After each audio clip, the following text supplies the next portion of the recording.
Napansin mo ba?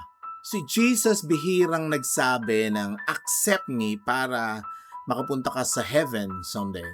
Pero paulit-ulit niyang sinabi, the kingdom of God is near. The kingdom of God is at hand. The kingdom of God is within you. Near, malapit, within, at hand. Hindi someday lamang. Hindi afterlife lamang. Kundi, ngayon din.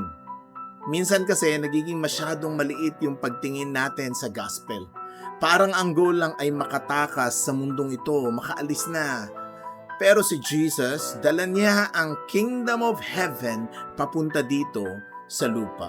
A new way to live, a new king, a new humanity.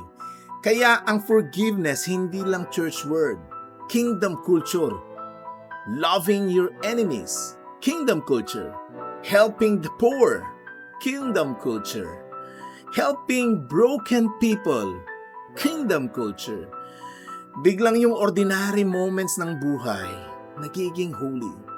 Yung trabaho mo, yung bahay mo, yung family struggles mo, yung buhay mo, yung mga biyahe mo sa araw-araw.